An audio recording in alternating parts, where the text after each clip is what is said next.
Salut aux auditeurs, merci d'être branchés sur l'émission aujourd'hui. Encore une fois, ce sont nous les frères d'Israël unis en Christ.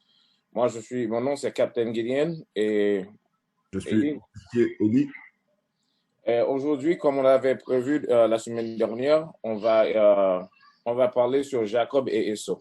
OK? Eli, Oui, capitaine. lire pour nous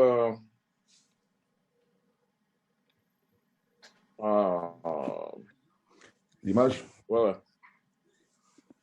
Attends. Je vais avoir ça après. Eli, comment? Donne-nous une seconde, on va lire quelque chose avant de commencer l'émission. Alors, IYC. Nous ne sommes pas un groupe de haine. Nous sommes affiliés avec aucun groupe israélite.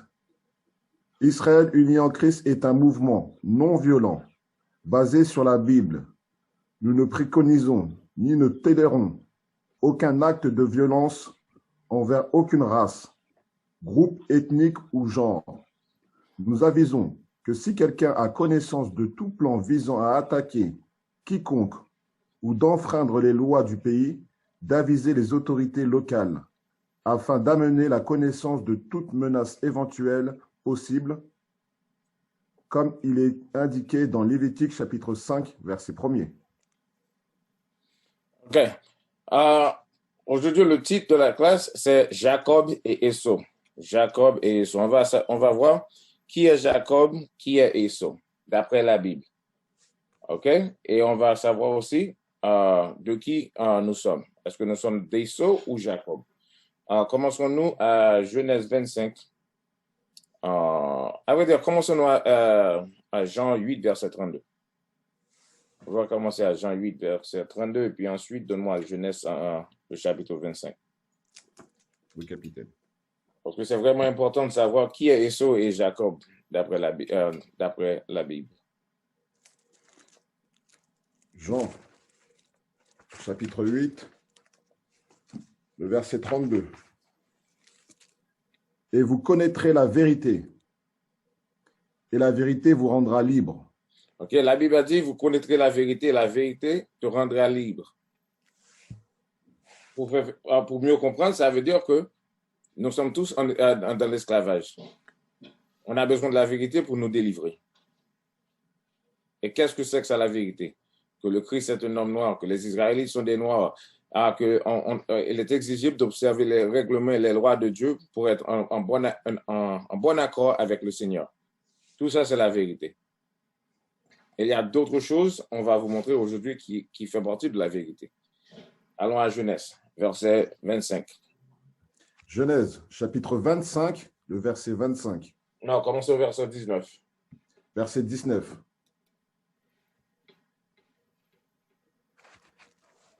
Et celles-ci sont les générations d'Isaac, fils d'Abraham. Abraham engendra Isaac. Et Isaac était âgé de 40 ans quand il prit Rebecca pour femme, la fille de Bethuel, le Syrien, de Padamaran, la sœur de Laban, le Syrien. Et Isaac implora le Seigneur pour sa femme, parce qu'elle était stérile. Et le Seigneur fut imploré par lui. Et Rebecca, sa femme, conçut. Et les enfants luttaient en elle. Et elle dit, si cela doit être, pourquoi suis-je ainsi? Et elle alla s'enquérir auprès du Seigneur. Attendez un instant. Genèse 25 parle de la génération d'Isaac, d'Abraham. OK? Et Isaac, la femme d'Isaac, ne pouvait pas enfanter des enfants. Mais Isaac a prié au Seigneur et à cause de cela, Rebecca, qu'est-ce qui s'est passé? Rebecca, comment dit-on? Rebecca conçut des enfants. Mais dans le ventre de Rebecca, les enfants luttaient. Dès le ventre, dès que Rebecca a conçu les enfants, dès le ventre dès le ventre de Rebecca, les enfants luttaient entre les deux. Continue. Je reprends le verset 22. Et les enfants luttaient en elle. Et elle dit, si cela doit être, pourquoi suis-je ainsi? Et elle alla s'enquérir auprès du Seigneur. Elle a demandé si cela doit être, pourquoi j'ai tant de douleur, pourquoi les enfants sont en train de lutter dans mon ventre.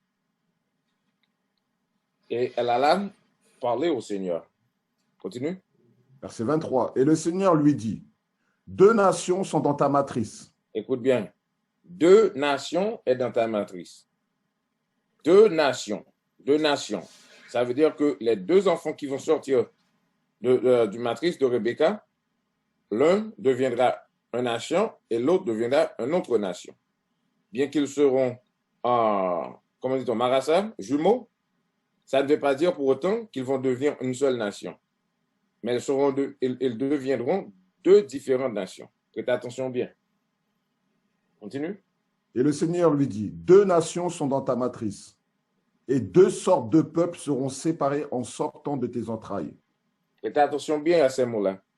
2 nations seront dans ton matrice, et 2 sortes de peuples seront séparés en sortant de tes entrailles.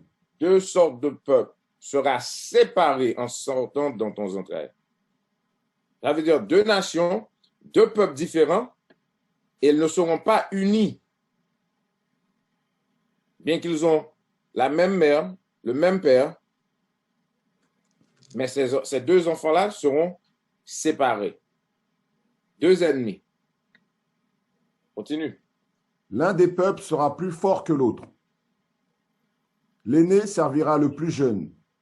L'un de ces 2 sera plus fort, et le premier, il est prophétisé que le premier sera l'esclave du dernier.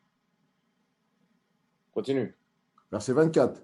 Et lorsque ces jours pour être délivrés furent accomplis, voici, il y avait des jumeaux dans sa matrice.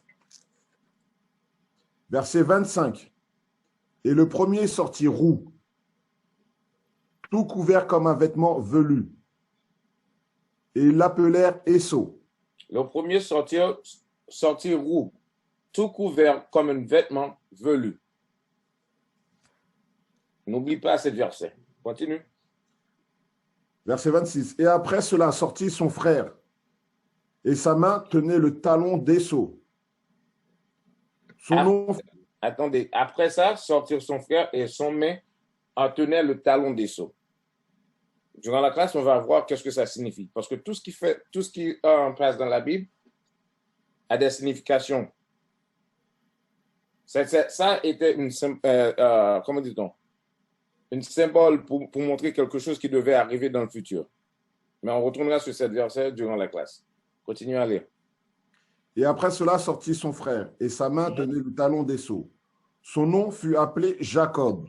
Son nom fut appelé Jacob. Et Isaac était âgé de 60 ans quand elle les enfanta. OK. La question qu'on doit se poser, c'est que pourquoi on a donné la couleur d'Ésaü, mais non pas la couleur de Jacob? Ésaü était tout rouge, et Jacob, on ne sache pas la couleur de Jacob. Le pourquoi, c'est que ça a été la première fois qu'un enfant est né qui avait une couleur différente de tous les gens qui habitaient sur la terre durant ces temps-là. On va retourner à Genèse 25. Allons-y à Genèse 2, le verset 7, pour prouver ça. Parce qu'il était nécessaire de mentionner son couleur, parce que durant ces temps-là, tous les gens de la terre étaient d'une seule couleur. Genèse 2, verset 7. Genèse chapitre 2, le verset 7. Et le Seigneur Dieu forma l'homme de la poussière du sol et souffla dans ses narines le souffle de vie. Le Seigneur forma l'homme de la poussière de la terre. Quelle est la couleur du poussière de la terre? Noir, marron. Ça veut dire que tous les gens que Dieu a créés durant la création, c'était tous des hommes noirs. Au moment donné, en Genèse 25, qu'un autre enfant est venu, qui avait une autre couleur. C'est pour ça qu'on a mentionné. Et pour vous montrer qui, d'après vous, ça a été le premier albinos, à vrai dire. Et aujourd'hui, quelle nation qui ressemble comme des albinos? Les Blancs. Et à vrai dire, ils ne sont pas blancs. Ils sont tous rouges, comme la Bible a dit. Parce que les feuilles de cahier sont blancs. Tu n'as jamais vu un homme de cette couleur sur la terre. Tu as vu un homme rouge. Surtout les blancs, soi-disant les blancs qui habitent en Afrique. Quand ils marchent dans le soleil, quelle couleur est-il? Tout rouge. Pour vous montrer, tout est écrit dans la Bible. Le problème qui se pose, c'est que on fait partie des religions qui ont été créées par les Blancs. C'est là le problème. Des religions qui ont été créées par les chefs d'esclaves. Retournez à Genèse 25. Genèse 25.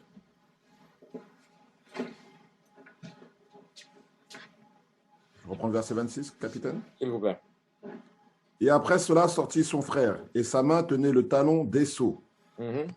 Son nom fut appelé Jacob. OK. Allons voir qu'est-ce que ça signifie. Pourquoi, en sortant du matrice de leur mère, Jacob tenait le talon d'Ésaü. Allons-y à 2 Esdras, le chapitre 6, verset 9. Et pour vous qui ne sachent pas, qui ne connaissent pas les livres d'Esdras, dans la Bible, il y a une portion qu'on appelle les livres d'apocryphes. Élie, montrez les livres d'apocryphes. OK. Ces livres-là, on les a retirés dans la Bible durant les époques 1600-1700. Mais la plupart des prêtres catholiques ont des Bibles qui ont cette portion qui a été retirée. Et ça fait partir de la Bible, parce que je vais te montrer quelque chose tout de suite, à vous qui regardez. Mon Bible, c'est le Bible de roi King James 1611. OK? Je vais vous montrer ça. Les auditeurs ne peuvent pas voir, mais on va mettre ça sur une vidéo et comme ça, les gens peuvent voir. 1616, et puis au milieu, où se trouvent les livres, au milieu, ça se dit apocryphe. Ici, pour vous montrer que ça existait dans la Bible durant les années 1611. Maintenant, on va lire une portion qui se trouve dans le livre d'Esdras qui explique qu'est-ce que ça signifie. Ça signifiait quand Jacob tenait le talon d'Ésaü. On a retiré ces livres-là pour nous empêcher de vraiment comprendre la Bible. Parce que si je te donne n'importe quel livre et je retire, disons, 12 chapitres, parce qu'on a retiré 12 livres dans la Bible. Si je te donne un livre qui manque des chapitres, vous ne pouvez pas vraiment comprendre de quoi parle la livre. C'est la même chose pour la Bible. Durant l'esclavage, on a retiré, laisse-moi voir, à vrai dire, combien de livres. 1, 2, 3, 4, 5, 6, 7, 8, 9, 10, 11, 12, 13, 14 livres, à vrai dire, non pas 12. Ça veut dire que la Bible que tu as dans ta maison, ça manque 14 livres. Allons-y, Élie. Lire 2 Esdras 6, verset 9. Tu voudrais pas que je commence au verset 8, capitaine? Laisse-moi voir. Allez donc. Il me dit, Abraham à Isaac, parce que de lui naquit Jacob et Ésaü. Car la main de Jacob tenait le talon d'Ésaü depuis le commencement. OK, c'est ce que la Bible a dit. Quand tu lis le livre de Genèse. Et maintenant, le verset 9 va expliquer qu'est-ce que ça signifie. Verset 9. Et Ésaü est la fin de cet âge, et Jacob est le commencement de l'âge qui suit. Ésaü est la fin de cet âge, et Jacob est quoi? Et le commencement de l'âge qui suit. Et le commencement de l'âge qui suit. Dès leur naissance, il a été déjà prophétisé que ce royaume appartiendrait à Esau. Mais l'autre qui vient, quand le Christ retourna, ça appartiendra à qui? À Jacob. Et on va voir ça. Retournons à Genèse. Parce que peut-être quelqu'un peut dire, non, je ne crois pas ça. OK. Qui est le gouverneur de cette terre? Les Noirs ou les Blancs? Les Blancs. Cet royaume leur a été donné par le Seigneur Dieu. Mais le royaume suivi, qui vient après que le Christ retourna sur la terre, ça appartient à nous, les Israélites. Mais si on ne sache pas et on ne commence pas à appliquer les lois du Seigneur, 2/3 de nous ne va pas être sauvés. Continuez-les dans Genèse. Genèse, chapitre 25. Allez jusqu'à verset 26, pas vrai? Oui, capitaine. OK, allons-y à Genèse 11, le verset 1 et 2. Genèse, chapitre 11, le verset 1 et 2. Chapitre 11, verset 1er. Et la terre entière était d'un seul langage et d'une seule élocution. Verset 2. Et il arriva que, comme il voyageait par... Non, verset 1er. Et la terre entière était d'un seul langage et d'une seule élocution. Tout le monde sur la terre parlait un seul langage, qui était hébreu. Et tout le monde parlait ce langage de la même façon. Parce que parfois, quand tu regardes dans les temps modernes, les Américains parlent l'anglais un peu différent de ceux qui sont en Angleterre. Et ceux qui sont en Jamaïque parlent vraiment différent. Vous voyez bien? C'est de ça que ça se passe quand ça dit d'une seule élocution. Tout le monde prononce les mots de la même façon. OK. Allons-y à Genèse 2, verset 11. Genèse, chapitre 2, le verset 11. Le nom de la première est Pisson. Non, commencez à 10. Genèse, chapitre 2, verset 10. Et une rivière sortait d'Éden pour arroser le jardin. OK, ça parle du jardin d'Éden. Là, le Seigneur a créé tout le monde pour vous montrer où ça se trouve, le jardin d'Éden, et quelle sorte de personnes qui sortent de ce pays, qui vient de cette contrée. Est-ce que les Blancs ou les Noirs? Allons-y. Et une rivière sortait d'Éden pour arroser le jardin. Et de là, elle se divisait et devenait 4 bras. Verset 11. Le nom de la première est Pisson, qui est celle qui entoure tout le pays d'Avila, où il y a de l'or. Verset 12. Et l'or de ce pays est bon. Il y a du bélium et de la pierre d'onyx. Verset 13. Et le nom de la seconde rivière est Guillon. C'est celle-là qui entoure tout le pays d'Éthiopie. Verset 14. Et le nom de la troisième rivière est Hidékel. C'est elle qui coule vers l'est de l'Assyrie. Et la quatrième rivière est l'Euphrate. OK. Où se trouvent ces 4 rivières? Afrique du Nord et du Nord-Est. Et pour mieux comprendre qu'est-ce que je veux dire à propos d'Afrique du Nord-Est, c'est que ça se parle du Moyen-Orient. Le mot Moyen-Orient, pas vrai? Quand on a d'où vient cette mot? Cette mot a été créé en 1901 par un homme qu'on appelle Admiral Alfred Thayer Manhen. Et puis le mot a été popularisé en 1916 par M. Mark Six. Il était un Anglais qui faisait partie du Parlement en Angleterre. Dans un discours, il a popularisé le mot Moyen-Orient pour vous montrer que avant 1901, le mot Moyen-Orient n'existait pas. Ça veut dire que cet endroit-là avait un autre nom.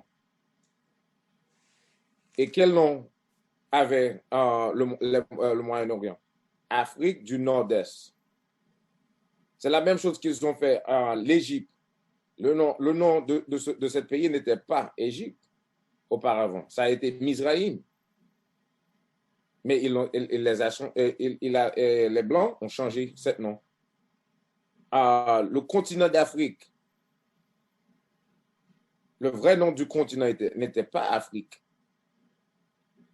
Mais on a changé le nom après l'homme qui s'appelle Leo Scipius Africanus. Vous comprenez bien? La même chose qui arrive en Amérique. Auparavant, Amérique n'était pas Amérique. Ça s'appelait Ozaret. Mais on l'a changé après l'homme qui s'appelle Amerigo Vespucci. Pour vous montrer, les Blancs ont l'habitude de changer les noms des choses. Et d'autant plus, qu'est-ce qu'ils ont fait dans le contrée du Moyen-Orient? Ils ont créé un canal qu'on appelle le canal de Suez. Le canal de Suez, c'est juste une voie navigable artificielle au niveau de la mer qui connecte, à cause de ce canal-là, Afrique du Nord-Est est séparée d'Afrique du Nord. Et ils ont créé ce canal en 1859. Mais auparavant, on pouvait marcher d'Égypte jusqu'à aller n'importe où dans le Moyen-Orient. Ces gars-là, ils ont vraiment réfléchi avant d'agir. Ils ont divisé cette portion de terre et il les a donné un autre nom. Ça veut dire aujourd'hui, quand on parle des Moyen-Orient, des gens qui habitent là, tu penses toujours les Arabes là. Mais auparavant, c'était nous qui habitions là. Non pas les Arabes. Les hommes anciens de cette terre, c'est là où se trouve le jardin d'Éden. Et toutes les rivières qu'on a mentionnées commencent là et puis ça rentre jusqu'en Afrique. Éthiopie est dans l'Afrique. Pour vous montrer l'endroit où la création a commencé, ça se trouve dans le Moyen-Orient, qui est vraiment Afrique du Nord-Est. Et quand tu vas dans l'histoire, tu vas voir que tous les gens qui venaient de ces endroits, c'était tous des hommes noirs. Jusqu'à nos jours, même si tu regardes les Arabes, ils ne sont pas blancs. Genèse 25 t'a dit la première fois qu'un albinos a été créé. Et ça, retournons à Genèse 25, donne-moi le verset 30. Genèse 25, verset 30.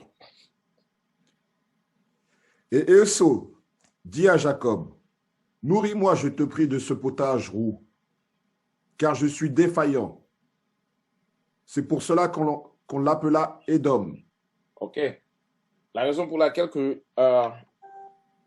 lui ai fait lire cette verset, c'est pour vous montrer que dans la Bible, tu vas voir le mot Édom et parfois le mot Ésaü. Ça se parle de la même personne. Édom et Ésaü est la même personne. Édom et Ésaü. Allons-y, on va lire ça encore. Genèse 25, verset 30. Et Ésaü dit à Jacob, « Nourris-moi, je te prie, de ce potage roux, car je suis défaillant. » C'est pour cela qu'on l'appela Édom.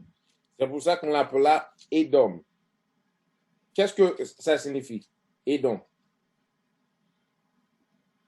Rouge.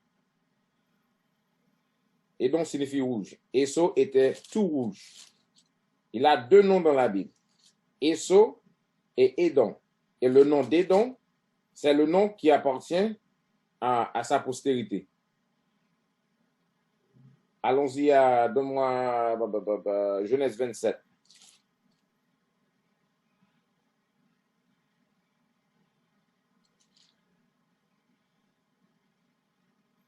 Non, avant ça, donne-moi Genèse 36, le verset 8. Genèse chapitre 36, le verset 8. Et Ésaü demeura au mont Séhir, Esau et Édom.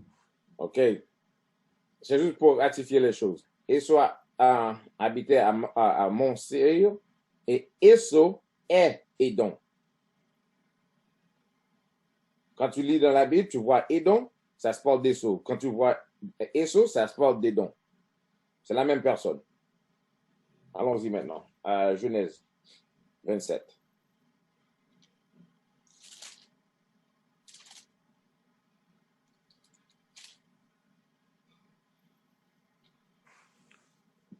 Tu veux quel verset, capitaine? Oh, commencez au verset 36. Genèse, chapitre 27, verset 36. Et il dit, n'est-il pas appelé justement Jacob? Car il m'a supplanté ces 2 fois. Qui parle? C'est Esau qui parle maintenant. Parce que Jacob a supplanté Édom, Esau, et il a pris, le père l'a donné la bénédiction de l'aîné. Et maintenant, Esau est arrivé pour demander à son père son bénédiction. Allons voir. Il dit, n'est-il pas appelé justement Jacob? Car il m'a supplanté ces 2 fois. Il a pris mon droit d'aînesse. Et voici, maintenant il a pris ma bénédiction. Et il dit, n'as-tu pas réservé une bénédiction pour moi? Verset 37. Et Isaac répondit et dit à Esau, voici, je l'ai établi ton Seigneur. Ok, écoute bien. Je l'ai établi ton Seigneur. De qui ça se parle? Jacob. Jacob doit être le Seigneur sur la terre. Le Seigneur d'Esau. Allons voir. Continue. Voici, je l'ai établi ton Seigneur, et je lui ai donné tous ses frères pour serviteurs. Je lui ai donné tous ses frères pour serviteurs. N'oublie pas ce qu'on a lu dans Genèse 25. Le dernier servira l'aîné. Jacob est le Seigneur de la terre et tous les habitants de la terre doivent être les serviteurs de Jacob. Continue. Je l'ai pourvu de grain et de vin. Et que ferai-je maintenant pour toi, mon fils? Verset 38. Et Esau dit à son père, n'as-tu qu'une seule bénédiction, mon père? Bénis-moi, à savoir moi aussi, ô mon père. Et Esau éleva sa voix et pleura. Continue. Verset 39. Et Isaac, son père, répondit et lui dit, voici, ta demeure sera la graisse de la terre. Ta demeure sera la graisse de la terre. N'oublie pas, tout a été déjà donné à Jacob. OK? La graisse de la terre, c'est quoi? Tous les bons endroits appartiendra à Esau. Mais ça a été déjà donné à Jacob. Faites attention. Continue. Et de la rosée du ciel d'en haut. Et de la rosée du ciel d'en haut. Quand tu regardes la rosée du ciel, ça tombe tout partout sur la terre. Ça veut dire que Esau, toute la terre lui appartiendra aussi. Mais tout ça a été déjà donné à Jacob. Continue. Verset 40. Et par ton épée tu vivras. Comment Esau vivra? Par ton épée tu vivras. Par ton épée tu vivras. Ça veut dire que tout ce que Esau va posséder sur cette terre, il le possédera par son épée. Le don que Dieu l'a donné, c'est l'art de guerre. Et quand tu regardes l'histoire des Blancs, dans n'importe quel endroit où se trouvent les Blancs, par quels moyens ont-ils pu achever, ont-ils pu en prendre cette terre, les terres qu'ils possèdent aujourd'hui? Par quelle façon? Par l'épée. Aujourd'hui, on n'utilise pas l'épée, on utilise des armes, mais c'est toujours des armes de guerre. Auparavant, il faisait la guerre par l'épée. Ça veut dire qu'il va tuer pour y avoir la graisse de la terre. Et quand tu parles de la graisse de la terre, ça parle quoi? De tous les biens qui sont sur la terre. Qui possède tous les biens qui sont sur la terre? Les diamants qui se trouve en Afrique, l'or qui se trouve en Afrique, tous les grâces, tous les biens de la terre, l'huile, le pétroleum, les bois de caoutchouc qui se trouvent en Congo, bien que ça se trouve en Afrique, qui possède ces choses-là? Et ne me dis pas le petit compagnie qui s'est fait penser comme propriétaire de ces biens-là. Parce que si vraiment les gens qui habitaient en Afrique possédaient toute la graisse, les graisses d'Afrique, tous les biens d'Afrique, les Africains ou les Noirs qui habitent en Afrique seraient tous des hommes riches, comme la Hollande, comme l'Angleterre, comme la France. Oui ou non? Pour vous montrer que la Bible est la vérité. Vous lire cette verset. Genèse chapitre 27, verset 40. Et par ton épée tu vivras, et tu serviras ton frère. Il arrivera, quand tu auras la domination, que tu briseras son joug de dessus ton cou. OK. À cause que tout a été déjà donné à Jacob, au commencement, Esau servira son frère. Mais il y arrivera un jour qui s'est déjà passé, quand tu lis le livre de, je crois que Roi, attendez, laisse-moi trouver ça tout de suite. 2 Rois 8, verset 20. Il arrivera le jour, quand tu auras la domination, que tu briseras son joug de dessus de ton cou. Allez à 2 Rois 8, verset 20. 2 Rois, chapitre 8, le verset 20. En ces jours, Édom se révolta de dessus la main de Juda. OK. En ces jours-là, Édom a révolté de la main de dessus de Juda. Juda est l'un des fils de Jacob. Les descendants de Jacob. La bénédiction que Dieu a donnée à Jacob, c'est passé à ses enfants. Parce que si je suis un homme riche et après ma mort, qu'est-ce qui va arriver à mes biens? Ça va être passé à mes enfants. On va donner ça à mes enfants. C'est la même chose. Juda, dans ce moment-là, gouvernait sur Édom. Mais durant cette époque-là, vous lire le verset pour voir qu'est-ce qui s'est passé. En ces jours, Édom se révolta de dessous la main de Juda. Continue. Et établir un roi sur eux. OK. Ça veut dire que durant cette époque, Édom est devenu une nation. Et s'est séparé de nous. C'est ça la prophétie qu'on a lue dans Retour dans la Genèse 27, le verset 40. Et par ton épée tu vivras, et tu serviras ton frère. Il arrivera que quand tu auras la domination, que tu briseras son joug de dessous ton cou. Continue.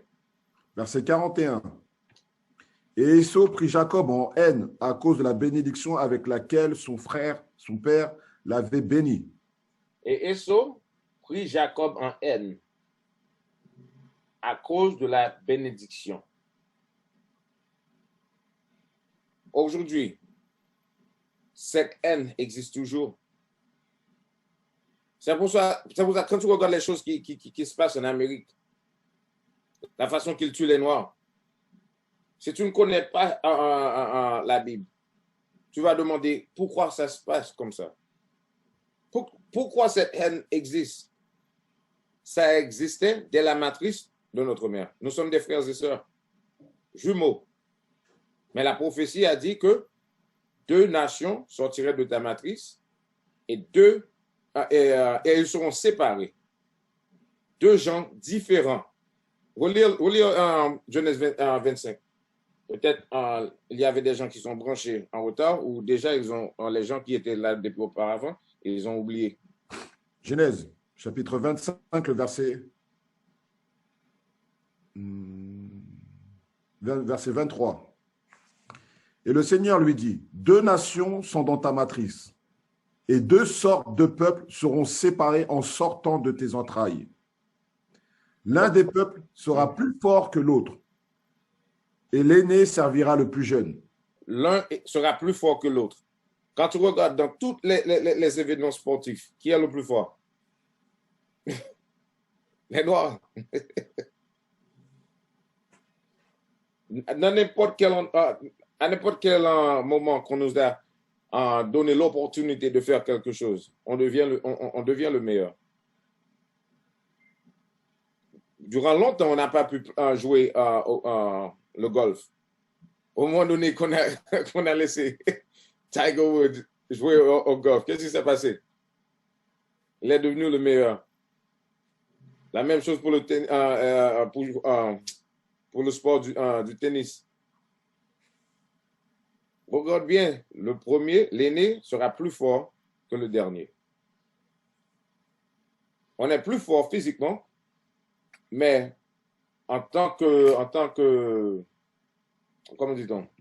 Quand il s'agit de faire la guerre, Dieu leur a donné le don de guerre. Juste pour un moment. T'en fais pas. Juste pour un moment. Où étions-nous auparavant? Genèse 27? 27, verset 40. Ou est au verset 40 encore? Non, verset 41. 41. Et Ésaü prit Jacob en haine à cause de la bénédiction avec laquelle son père l'avait béni. Et Ésaü dit en son cœur, les jours du deuil de mon père approchent. Et alors je tuerai mon frère, Jacob. Tu as vu? Dès le commencement, Ésaü a mis dans la tête qu'il va, après que mon père est mort, je vais tuer Jacob. Et jusqu'à nos jours, qu'est-ce qui se passe?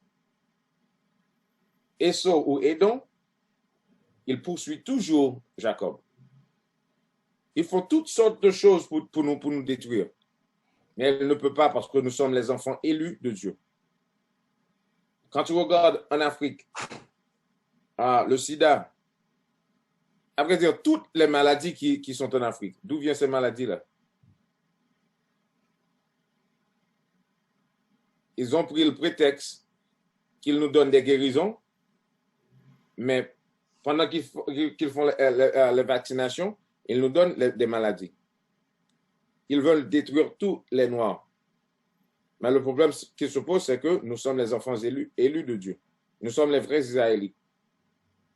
Et la terre nous appartient.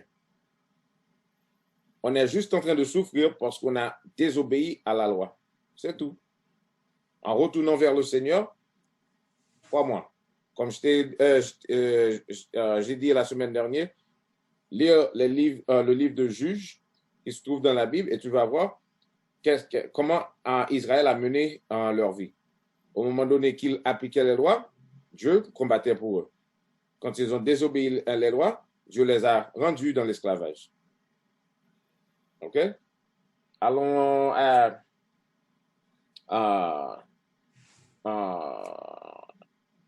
Ecclésiastique dans le livre d'Apocryphe 12, verset 10.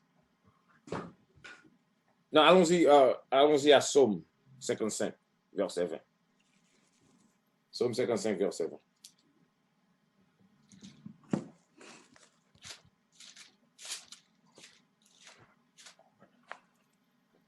Psaume 55, verset 20.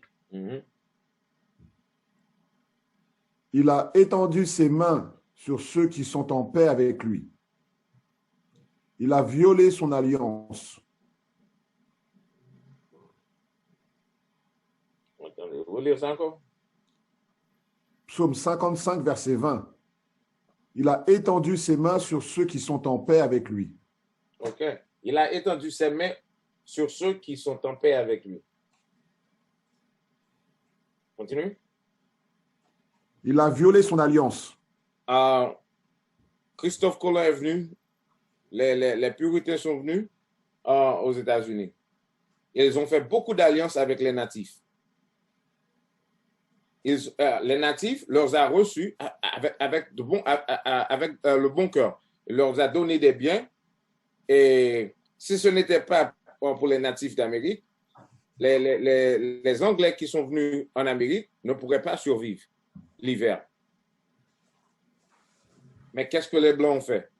Ils ont violé l'alliance qu'ils avaient faite avec les natifs. La même chose en Afrique. Toutes les alliances qu'ils ont faites, les Blancs ont violé les alliances. Continue. Verset 21. Les paroles de sa bouche étaient plus lisses que le beurre, mais la guerre était dans son cœur. Tu vois bien? Ils parlent des belles paroles, mais la guerre est dans leur cœur. Comme on dit aux États-Unis, tout homme est créé égal, bien que ce n'est pas, la Bible ne dit pas ça. Mais leurs idéologies en Amérique, c'est que tout homme est créé égal. Mais si nous sommes tous égaux, c'est ce qu'ils ont dit avec leur bouche. Mais la façon qu'ils nous traitent, est-ce que ça prouve que nous sommes tous égaux? Non. Pour vous montrer que la Bible dit la vérité. Les paroles de sa bouche étaient plus lisses que le beurre, mais la guerre était dans son cœur. À chaque fois que Esau a dit, t'en fais pas, je vais vous donner la liberté, tu peux faire ce que tu veux faire dans ton pays. Et ils ont mis quelqu'un pour gouverner le pays. Si le gars a décidé de ne pas marcher la façon que les nations en blanc lui a dit de marcher, qu'est-ce qui lui est arrivé? Franchement, il y aura un coup d'État dans ce pays. Pour vous montrer, il parle d'une façon, mais il agit d'une autre façon. Et parce que lui, le don que Dieu lui a donné, c'est que pour gouverner la terre, il va tuer pour y avoir. C'est son don, ça. Continue. Les paroles de sa bouche étaient plus lisses que le beurre, et la guerre était dans son cœur. Ses paroles étaient plus douces que l'huile. Cependant, elles étaient des épées tirées. Cependant, elles étaient quoi? Des épées tirées. Parce que c'est par l'épée qu'il va gouverner toute la terre. Allez à Ecclésiastique, chapitre 12, le verset 10. Pour vous montrer l'erreur qu'on a fait. Et c'est pour ça qu'on a retiré cette livre aussi. Cette livre fait partie du livre de Ecclésiastique qui se trouve dans l'Apocryphe. On va le lire. Ecclésiastique 12, verset 10. Ecclésiastique, chapitre 12, le verset 10. Ne fais jamais confiance à ton ennemi. Ne fais quoi? Ne fais jamais confiance à ton ennemi. Ne fais jamais confiance à ton ennemi. Regarde la terre. Est-ce que les Noirs prennent les Blancs comme des ennemis? Non. Les Blancs prennent les Noirs comme des dieux. Plus qu'amis. Parce que dans toute façon, ils veulent devenir comme les Blancs. Ils blanchissent leur peau. Peut-être il y a des gens qui blanchissent pas les peaux, mais ils s'habillent de la même façon que les Blancs s'habillent. Surtout les femmes changent leur couleur de cheveux pour faire les cheveux blondes, pour ressembler quoi? Les Blancs. Ils mettent des faux yeux pour changer les couleurs de ses yeux, pour ressembler comme quoi? Les Blancs. Il y a des gens qui ne veulent pas manger que les nourritures qui se trouvent à l'étranger. Ils ne veulent pas manger la nourriture qui se trouve dans leur pays. On va dans leurs écoles et on reçoit leurs éducations et on est devenu comme eux. Mais relire ce que la Bible a dit. Ne fais jamais confiance à ton ennemi. Ne fais jamais confiance à ton ennemi. Tu veux me dire, tous les massacres qui s'est passé en Afrique, si le blanc était nos amis, ils ne pourraient pas empêché aux hommes de tuer tant de personnes. Et surtout, la plupart des pays où se trouvent les massacres, ce sont des pays qui sont vraiment riches. Pourquoi ils ont massacré les gens? Pour y avoir l'autonome sur les biens de ces pays-là. En tant qu'ami, ami ne fait pas ça avec les amis. Eux-mêmes, ils agissent envers l'un et l'autre comme amis. Parce que quand ils ont été assis à table pour diviser l'Afrique, quel Africain qui était là? Pour dire non, tu ne peux pas prendre ceci, tu ne peux pas. Non. Ils ont tous mis ensemble et ils ont dit on va détruire les Israélites. Ils ont séparé. OK, Léopold, tu vas prendre le Congo. Reine Elisabeth, tu vas prendre quoi? Égypte. Quelle portion que l'Angleterre a possédé en Afrique? Le Ghana? Le Ghana. Les Portugais ont eu Cap-Verde et comment dit-on? Angola, capitaine. Hein? Angola? Angola, voilà. Angola, les Dutch d'Hollande,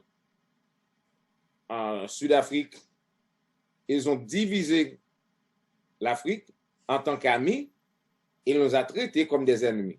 Et nous, on les a pris comme des ennemis. Qu'est-ce que ça veut dire? On est tous des sots.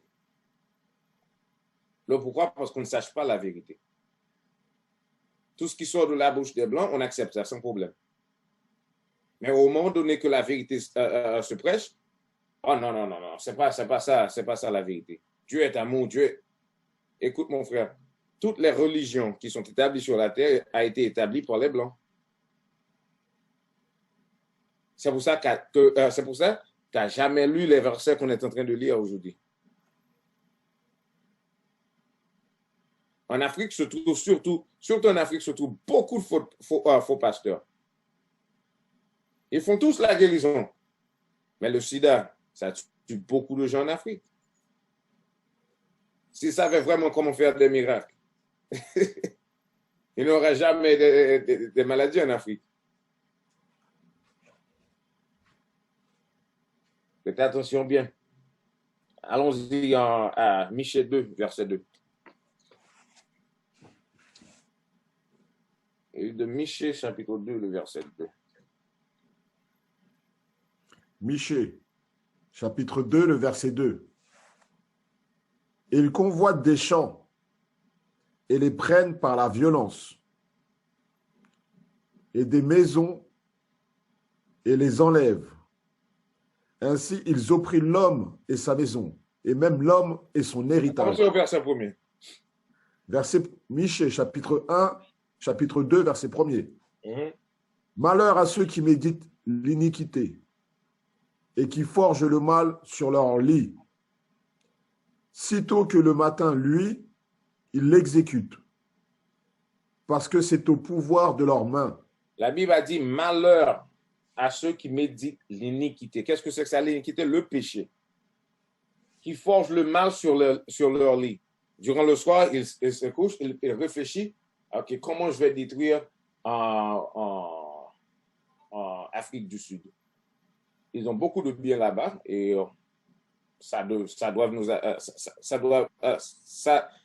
doit prendre les biens d'Afrique. Qu'est-ce qu'on va faire pour prendre les biens? Le soir, ils méditent sur ça. Et dès le matin, ils l'exécutent. Parce que cet homme-là a le pouvoir pour exécuter le mal. Qui a le pouvoir pour exécuter le mal? Qui sur la terre peut faire n'importe quoi? Qui a le pouvoir pour dire que, OK, ton pays là, ton argent ne vaut rien. Ton argent vaut, disons, $1 dans ton pays vaut $1000 dans mon pays. Et tu ne peux rien dire. Tandis que ton pays est beaucoup plus riche que le pays de l'homme qui te dit ça.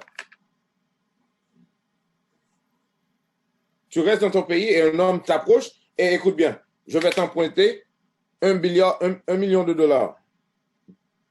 Mais j'en ai pas besoin de ça. Non, non, non, mon vieux, tu as besoin de ça. Tu vas prendre ça. Et tu vas me le repayer avec beaucoup d'intérêt. En 10 ans. Et si je ne peux pas me payer ça en 10 ans, je vais en prendre le contrôle disons, des diamants de ton pays. Qui a le pouvoir pour faire ça? La Bible parle la vérité, mon vieux. Mais tu n'as jamais eu l'opportunité d'entendre la vérité. Tu prends ton ennemi comme un Dieu. Quelle image que tu as dans ta maison quand tu regardes le Christ? Tu as une image de la bête. C'est pour ça que quand tu le vois, tu as vu le Christ. Et tu regardes ton frère, tu as vu quoi? Le diable. Tandis que c'est le contraire. Ton frère est comme le Christ et l'ennemi est le diable. Il t'a troublé la tête. Verset 2. Verset 2.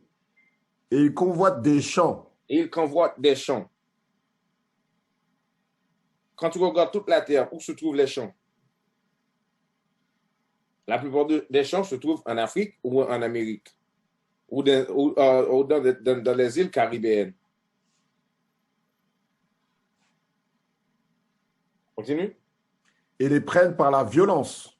Et les prennent par la violence. Parce que si tu convoites les choses, tu vas faire n'importe quoi pour les avoir. C'est pour ça que la Bible a dit, tu ne convoiteras en point la femme de ton prochain, aucune chose qui appartient à ton prochain. Parce qu'au moment donné, tu as vu quelque chose que ton frère possède et tu as la convoitise, tu vas le tuer pour lui avoir ça. Continue. Et des maisons. On va lire dès le commencement. Et ils convoitent des champs et les prennent par la violence. Et des maisons et les enlèvent. Ainsi, ils oppriment l'homme et sa maison, et même l'homme et son héritage. OK. Qui, à l'heure actuelle, opprime un homme dans sa maison? Un homme et son héritage. Qui est en train de faire ça? Je sais que tu as peur de le dire, ben je vais le dire pour toi. Les faux blancs qui habitent sur la terre.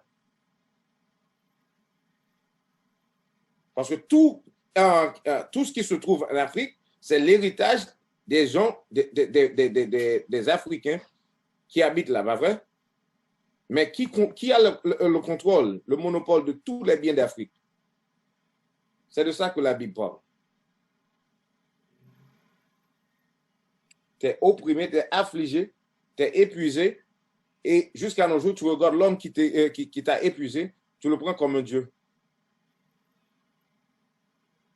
Allez à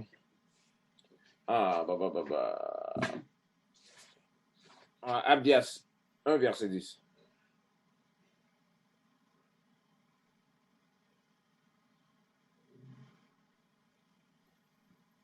Abdias, chapitre 1er, verset 10. À cause de ta violence faite à ton frère Jacob, la honte te couvrira et tu seras retranché pour toujours. OK. Le sort des sceaux, c'est ça là. À cause de ta violence faite à ton frère Jacob. Qui est le frère de Jacob? Esau. Et Esau a haï Jacob et il a dit, après la mort de mon père, je vais le tuer. Mais par la grâce de Dieu, il ne pouvait pas nous éliminer tout entière sur la terre. Aujourd'hui, comme on a lu la semaine dernière dans Psaume 83, ils ont fait un complot sur nos dos pour nous détruire. Mais à cause de cette violence, la Bible a dit quoi? La honte te couvrira et tu seras retranché pour toujours. Pour vous montrer bien, quand le Christ sera de retour sur la terre, la race blanche, il va le retrancher sur la terre à cause de violence qu'il est en train de faire envers son frère Jacob. Donne-moi Ézéchiel 25, verset 14.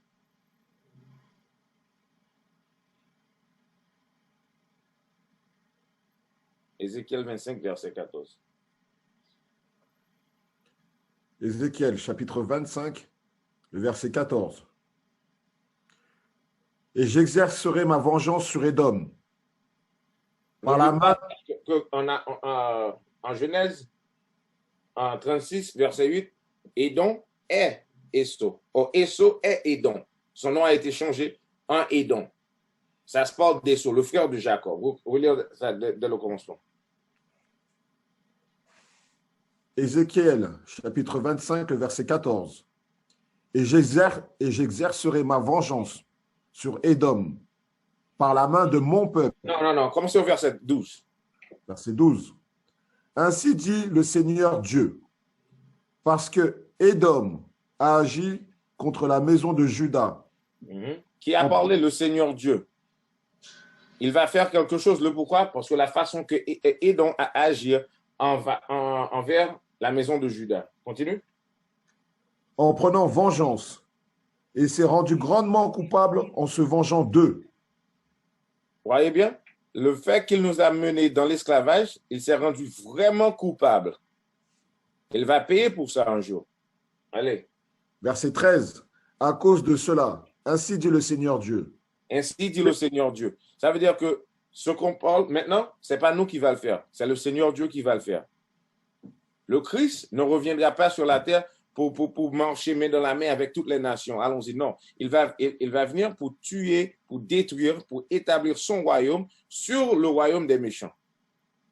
À chaque fois que Israël a été délivré dans la Bible, les autres nations qui les a mis dans l'esclavage, Dieu les a détruits.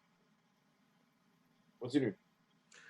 À cause de cela, ainsi dit le Seigneur Dieu, j'étendrai aussi ma main sur Édom, et j'en retrancherai d'hommes et bêtes, et je les réduirai en désert depuis Théman, et ceux de Dédan tomberont par l'épée. Dieu va détruire toutes les Idomites. Continue. Verset 14. Et j'exercerai ma vengeance sur Édom par la main de mon peuple. Qui va exercer la vengeance? Mon peuple Israël. Non. Et j'exercerai ma vengeance. C'est Dieu qui va le faire. Vous lire ça.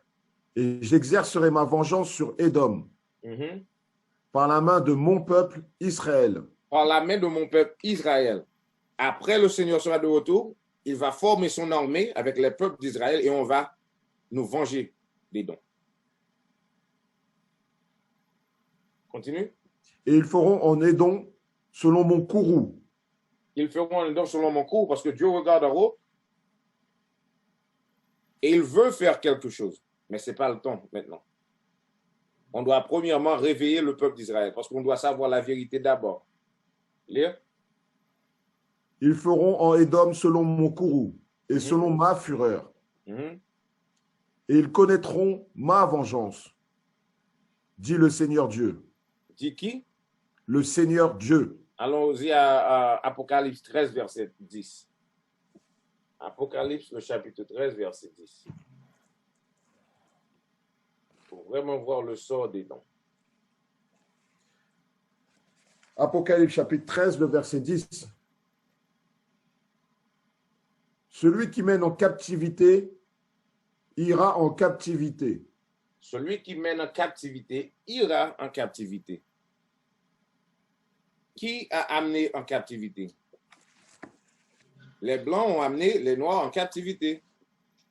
Ça veut dire le jour viendra qu'ils iront dans captivité. Continue. Celui qui tue par l'épée doit être tué par l'épée. Celui qui tue par l'épée doit être tué par l'épée. Qui avait le don d'épée? La bénédiction de l'épée. C'est qui? Esso. Qui a parcouru toute la terre et a tué les gens par l'épée. Qui a opprimé un homme et son héritage. Au point d'épée. Esso. Vous lisez ça encore. Révélation ou Apocalypse chapitre 13, le verset 10. Celui qui mène en captivité ira en captivité. Mhm. Celui qui tue par l'épée doit être tué par l'épée. Celui qui tue par l'épée doit être tué par l'épée. Continue. Voici la patience et la foi des saints.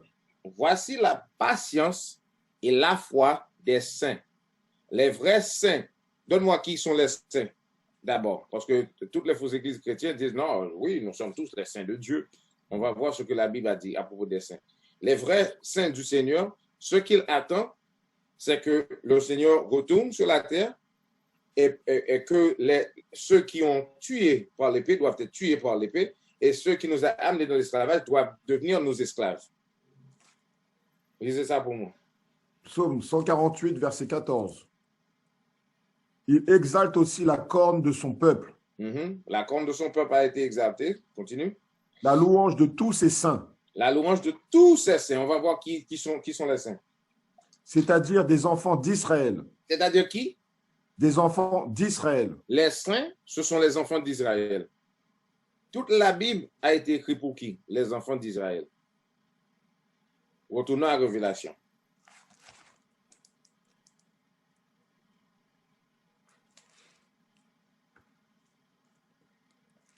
Je reprends le verset 10. Oui. Verset 11. Verset 11. Et je regardais. Verset 10. Désolé. Verset 10. Verset 10. Mm-hmm. Celui qui mène en captivité ira en captivité.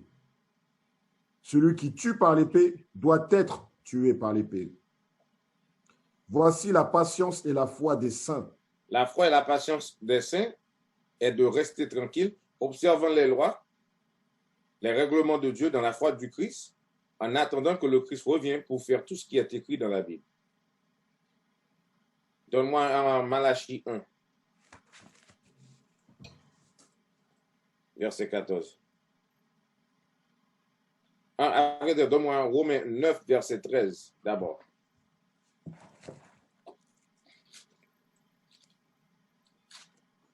Romains chapitre 9, le verset 13. Comme il est écrit. Mm-hmm. Comme il est écrit. Ça veut dire qu'on peut y aller dans un autre endroit dans la Bible et lire la même chose. Comme il a été écrit, comme il est écrit, continue. Jacob, je l'ai aimé. Mais Ésaü, je l'ai haï. Ok, Jacob a été aimé et Ésaü, Dieu l'a haï. Allez un peu plus haut. Verset 9. Romains chapitre 9, le verset 9. Car ceci est la parole de la promesse. Mm-hmm. À cette époque viendrai-je, et Sarah aura un fils. Verset 10. Et non seulement cela, mais lorsque Rebecca aussi conçut d'un. Ok, on a lu à propos de Rebecca dans le livre de Genèse que elle a enfanté Jacob et Esau, qui est deux nations différentes, deux peuples différents et qui sont séparés. Ça veut dire deux ennemis. Allons-y.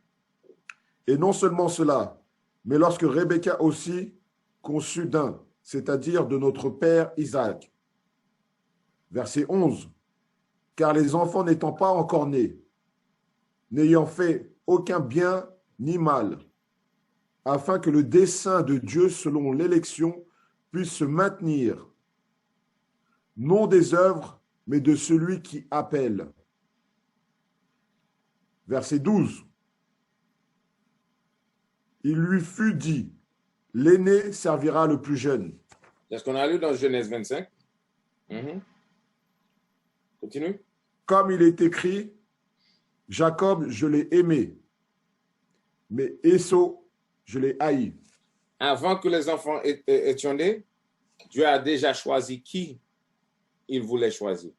Il a choisi Jacob. Et il a haï Esau. Continue. Verset 14. Que dirions-nous alors? Y a-t-il de l'injustice avec Dieu? Est-ce qu'on peut dire au Seigneur, t'es injuste, pourquoi tu as choisi Jacob et non pas Esau? Je m'en fous pas mal pourquoi Dieu l'a fait, moi personnellement. Je suis Jacob et Dieu m'a choisi. C'est tout ce que je désire. Je m'en fous pas mal. Le Seigneur, c'est lui qui est Dieu. Il a choisi de faire quelque chose, c'est ce qu'il va faire. Qui est moi pour me plaindre? Jusqu'à dire merci, je suis Jacob. Bien que je suis en train de souffrir à l'heure actuelle, mais je sais que le royaume des cieux, ça c'est mon héritage. Non pas le blanc. Et toutes les autres nations qui nous ont mis dans l'esclavage. Continue. Que dirions-nous alors? Y a-t-il de l'injustice avec Dieu? Dieu nous en garde. Verset 15. Car il dit à Moïse, j'aurai miséricorde pour qui j'aurai miséricorde. Il a miséricorde pour qui il a miséricorde. Le Seigneur est Dieu et on ne peut pas aller contre lui. On ne peut pas nous tenir envers le Seigneur. On doit choisir d'être avec lui ou contre lui. Continue. Et j'aurai compassion pour qui j'aurai compassion. Verset 16. Ainsi donc, cela n'est ni de celui qui veut, ni de celui qui court, mais de Dieu qui montre miséricorde. Verset 17. Car l'Écriture dit à Pharaon, pour ce dessein même que je t'ai suscité. Ok, maintenant, la Bible va nous montrer quelque chose. Pharaon a été créé pour un dessein. La même façon que Esau a été créé pour un dessein. Continue. Car l'Écriture dit à Pharaon, pour ce dessein même que je t'ai suscité, afin que je puisse montrer mon pouvoir en toi, et afin que mon nom puisse être déclaré à travers toute la terre. Pharaon a été créé, le pouvoir lui a été donné pour gouverner toute la terre parce que Dieu voulait l'utiliser pour démontrer son pouvoir. Il a élevé Pharaon et Égypte et il a abaissé Pharaon et Égypte. Pour le monde puisse savoir qu'il est Dieu, il peut faire n'importe quoi qu'il soit, n'importe quoi qu'il veut. C'est la même façon qu'il a créé Esau. Parce qu'aujourd'hui, quand on regarde Esau, la puissance que Esau a sur la terre, seulement le Seigneur Dieu peut les détruire. Maintenant, notre devoir, c'est quoi? D'observer les règlements de Dieu, de faire ce que la Bible nous avait dit de faire pour y avoir le salut. Parce qu'on ne peut pas mener nos vies de n'importe quelle façon qu'on veut agir et pensant que le Seigneur va nous délivrer. J'ai grandi dans l'église et la plupart de nous qui fait partie de cette organisation, on grandit dans l'église et on sache qu'est-ce qui se passe dans l'église. Je regarde les vidéos, je vois des pasteurs qui mettent les femmes tout nues, qui mettent les pieds dans leur location privée. Ces pasteurs-là, ce sont tous des fous. Je dois faire une classe sur eux un jour. Donne-moi le verset dans la Bible qui dit que les femmes doivent venir dans l'église sans culotte et s'asseoir en avant et ouvrir les jambes afin que le Saint-Esprit peut leur pénétrer. Je regarde toutes ces vidéos-là sur YouTube. Il y a un pasteur qui a lié beaucoup de femmes sur la mer. Elles sont tous nues et le pasteur, l'un après l'un, il va baiser les derrière de ces femmes pour leur donner la bénédiction afin qu'ils puissent enfanter. Quelle Bible ces pasteurs-là sont en train de lire? Tu n'as jamais eu la vérité. Tu n'as jamais entendu la vérité. C'est pour la première fois que tu as eu l'opportunité. Allons-y à Ézéchiel 25.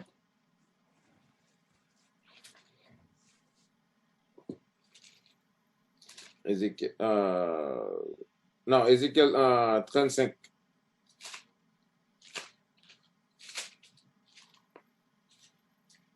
Ézéchiel 35, le verset 5. On commence au verset 1er. Verset 1er. La parole du Seigneur vient encore à moi, disant, verset 2, Fils de l'homme, dresse ta face vers la montagne de Séhir. Ok, on va relire, aller à Genèse 36, verset 8, pour voir de qui ça se parle. Parce qu'on a mentionné le mont de Séhir une seule fois durant la classe, durant le commencement. Genèse chapitre 36, le verset 8. Esau demeura au mont Séhir, Esau demeura où? Au mont Séhir. Au mont Séhir. Esau demeura au mont Séhir. Ça veut dire que cette portion lui appartient. Retournons à Ézéchiel. Fils de l'homme, dresse ta face vers la montagne de Séhir. Dresse ta face vers la montagne de Séhir. Allons-y. Et prophétise contre elle. Et prophétise pour elle. Contre elle. Prophétise contre elle. Ça veut dire que ce qu'on va lire, ce ne serait pas de bonnes choses quand il s'agit pour Esau. Continue. Verset 3. Et dis-lui, ainsi dit le Seigneur Dieu, voici, j'en veux à toi, ô montagne de Séhir, et j'étendrai ma main sur toi, et ferai de toi la plus dévastée. J'étendrai la main vers toi, et je ferai de toi la plus dévastée. Pour t'expliquer bien, quand tu lis dans la Bible, ce qui est arrivé à Égypte, ce qui s'est passé à Sodome et Gomorrhe, le Seigneur dit que ce qu'il va faire à Édom, Esau ou Sir serait beaucoup plus mal que tout ce qui s'est passé sur la terre. Il sera le plus dévasté. Continue. Verset 4. Je dévasterai tes villes, tu seras ravagé, et tu sauras que je suis le Seigneur. Tu seras ravagé et tu sauras que je suis le Seigneur. C'est ça le sort d'Édom. Alors tu penses, pour les faux chrétiens, les faux chrétiens qui habitent tout partout, à vrai dire, sur la terre, ils pensent que les blancs et les hommes méchants sur la terre vont faire tout ce qu'ils veulent, toutes sortes de mal. Et puis, il va juste se mettre à genoux et prier vers le Seigneur. Et quand le Christ sera de retour, nous allons marcher main dans la main. Oh, monsieur Leblanc, tout va très bien, t'en fais pas. Bien que tu as violé ma mère, tu as violé ma grand-mère, tu as violé mon père et mon grand-père, parce que beaucoup d'entre eux pratiquent l'homosexualité aussi. Tu as fait toutes choses de mal sur la terre. Tu tues les gens, tu t'enrichis avec les biens des autres. Tu mènes la belle vie ici. Et puis, quand le Christ sera de retour, il va te prendre en main avec les pauvres et les riches ensemble. Non, tu as déjà reçu ton bien sur la terre. C'est à nous maintenant de gouverner. Et tu seras nos esclaves. C'est de ça que la Bible parle. On va retourner sur ça. Allons-y à Luc, chapitre 1er. Le verset.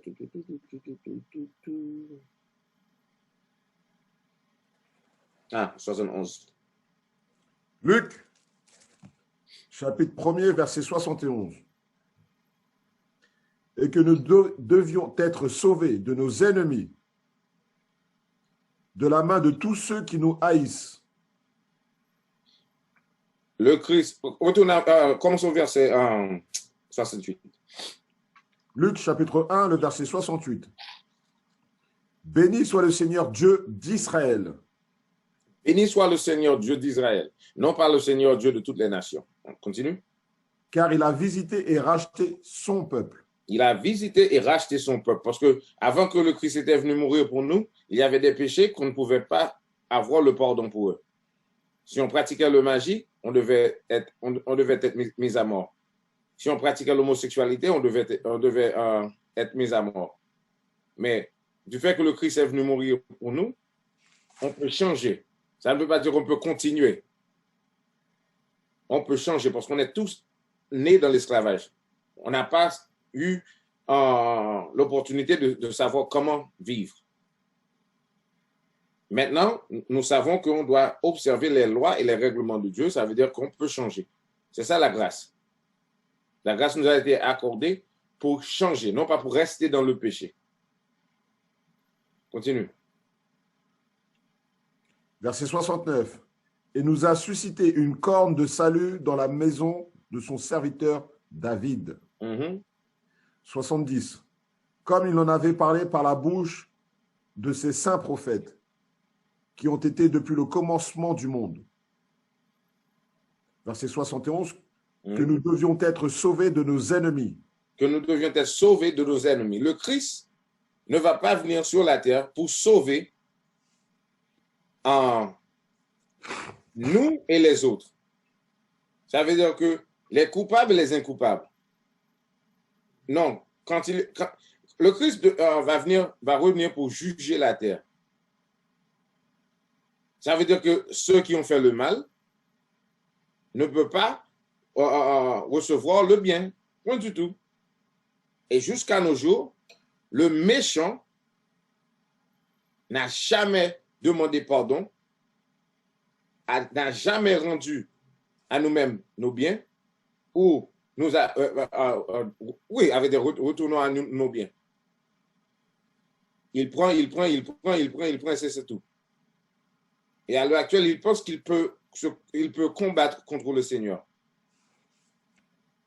C'est pour ça qu'ils font tous des voyages dans l'espace, établir des militaires spacieux. Ils pensent qu'ils vont avoir le pouvoir pour combattre contre le Christ quand il sera de retour. Parce qu'ils sachent bien, le Christ ne revient pas pour les sauver. Comme la Bible a dit, tu seras le plus dévasté.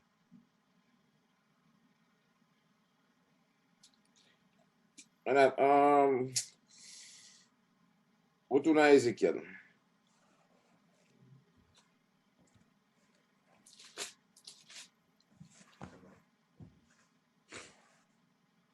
Ézéchiel, chapitre 35, verset 4.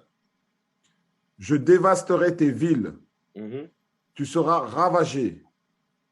Et tu sauras que je suis le Seigneur. On va voir la raison pour laquelle que le Seigneur va faire ça. Verset 5. Parce que tu avais une haine perpétuelle et que tu as fait couler le sang des enfants d'Israël à coups d'épée. Vous voyez bien? La raison que Édom sera le plus dévasté de la terre, parce qu'il a eu la haine perpétuelle. Cette haine a été établie dès le ventre de Rebecca, dans la matrice. Les deux enfants se luttaient les uns contre l'autre. Et cette haine a été perpétuelle, dès le commencement jusqu'à nos jours. Il n'a jamais lassé. Vous voyez ce verset? Ézéchiel, chapitre 35, le verset 5. Parce que tu avais une haine perpétuelle et que tu as fait couler le sang des enfants d'Israël à coups d'épée. À coup de quoi? Coup d'épée. Esau gouvernera la terre par l'épée. Et nos sangs ont coulé comme des rivières. Et jusqu'à nos jours en Afrique, les manchettes. D'où viennent les manchettes?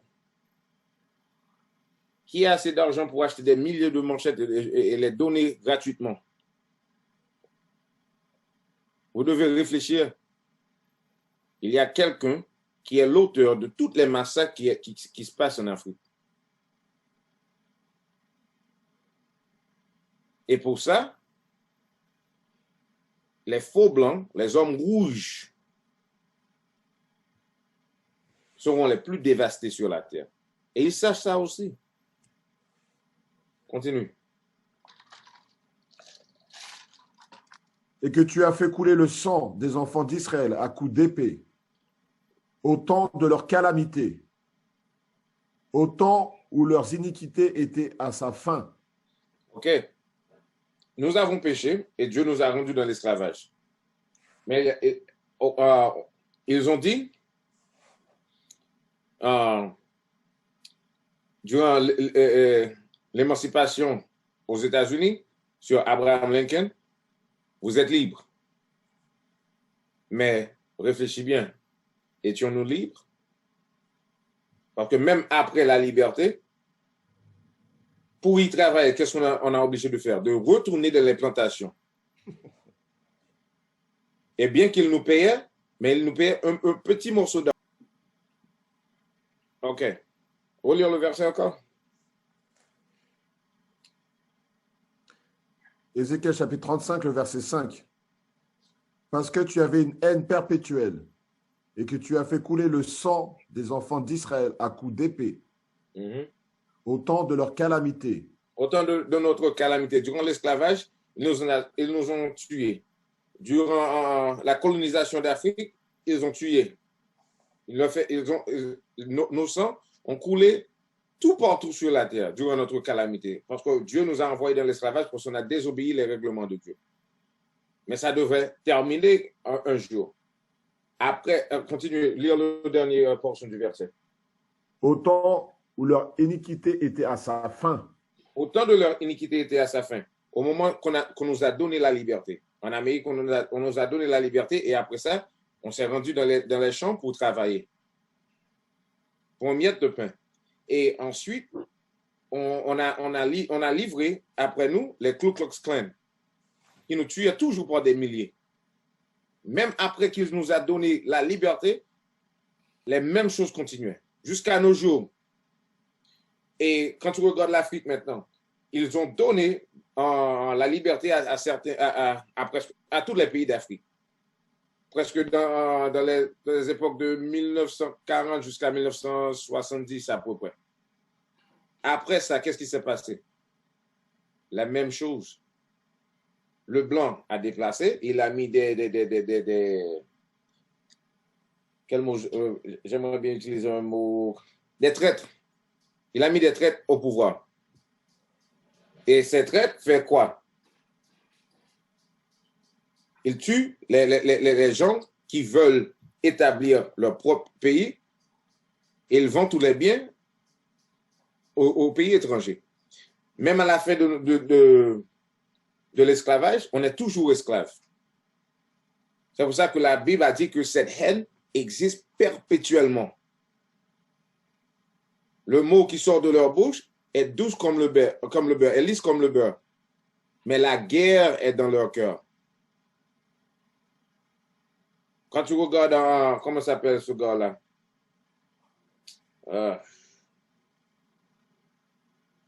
Sankara. Après que le Belgique a déplacé, Sankara voulait établir beaucoup de choses. Non. De quel pays Sankara était encore? J'ai oublié, capitaine. OK. Si vous connaissez Sankara, il a établi quelque chose qui était pour son peuple. Et du fait qu'il ne voulait pas servir avec les Blancs, qu'est-ce qu'on a fait? On lui a tué. Tous les leaders d'Afrique qui se tenaient debout pour combattre pour l'Afrique, qu'est-ce qui leur est arrivé? Ils les ont tués. Et après ça, ils font des massacres tout partout. Pourquoi? Pour mettre le peur dans ton cœur. Thomas Sankara, c'était le président du Burkina Faso. Burkina Faso, c'est bien. Patrice Lumumba, c'était à Congo. Tu vois bien? Après la fin de nos calamités, il nous a tués. Il nous tue toujours jusqu'à nos jours. Pour vous montrer que leur règne est perpétuel. Continuez-les. Verset 6. On a seulement 5 minutes. On va continuer pour 3 minutes et puis tu peux faire des annoncements. Verset 6. C'est pourquoi je suis vivant, dit le Seigneur Dieu.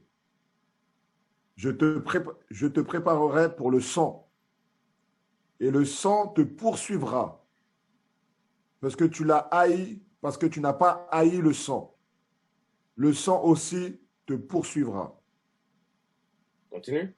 Verset 7. Et je ferai la montagne de Sir la plus dévastée, et j'en retrancherai celui qui traverse et celui qui revient. Verset 8. Et je remplirai ces montagnes de ces tués, Sur tes collines, dans tes vallées et dans toutes tes rivières tomberont ceux qui ont été tués par l'épée. Verset 9. Et je te réduirai en désolation perpétuelle. Le Seigneur va réduire Esto en désolation perpétuelle. Ça veut dire que pour le temps et pour l'éternité, il sera dévasté. Dévastaté. Dévasté. Dévasté. Et tes villes n'existeront plus. Et qu'est-ce qui n'existeront plus? Tes villes n'existeront plus. La France, les États-Unis, toute l'Europe, les villes, leurs villes n'existeront plus.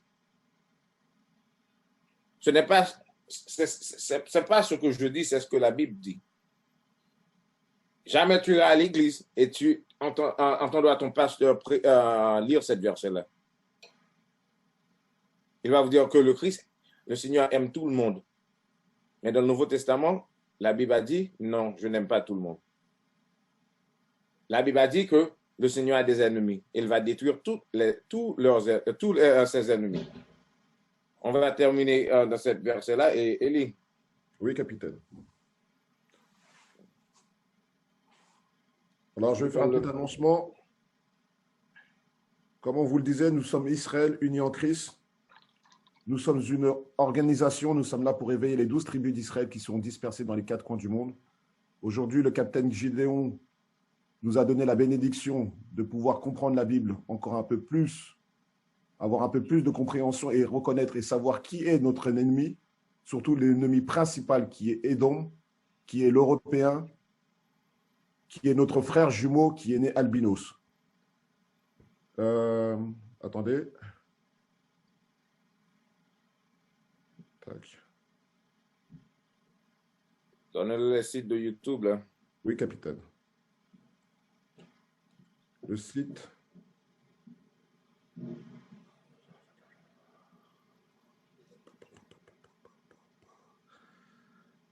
Vous pouvez nous suivre sur israelunit.org.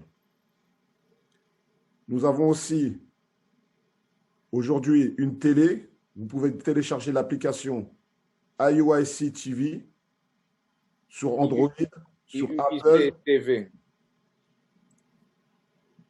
Sur Android, sur Apple. Si vous voulez nous supporter financièrement, car nous avons aussi besoin d'aide, vous pouvez aller sur iuic.fundraising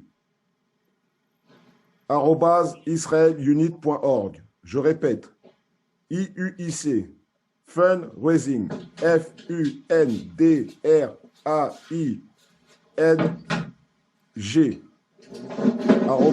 @israelunit.org.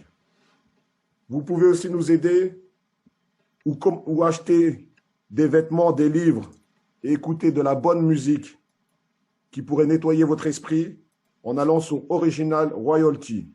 Nous avons aussi 2 pages francophones. Nous avons IUIC France et UIIC Montréal. Vous pouvez nous retrouver sur YouTube, sur Facebook. C'est bon, capitaine. OK. Avec ça, je dis merci au Radio Congo et merci pour les auditeurs. Et branchez la semaine prochaine, même heure, même channel, et pour y avoir la vérité. La semaine prochaine, le titre de la classe sera les fêtes diaboliques qui se trouvent dans l'Église. Les fêtes diaboliques qui se trouvent dans l'Église. C'est ça le titre pour la semaine prochaine. Avec ça, on vous dit Shalom, que Dieu vous bénisse. Shalom. Shalom signifie seulement la paix. Shalom. Shalom Congo.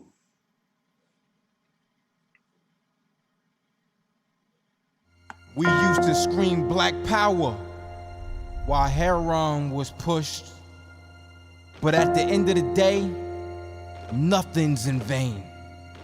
IUIC has been given a vision. The tents of Judah has risen. Many has attempted the mission. Minor murmuring, omitting, and missing the mark. Just reading that he had the flame of fire in his eyes gave us the spark. We on Paul's mission. We out on the road, purple and gold, From Mexico, Cuba, Haiti, Ghana, Sierra Leone, 144,000 boots banging, concrete crackling. These are our men repented at heart. The scriptures is proof. IUIC, we deliver the truth.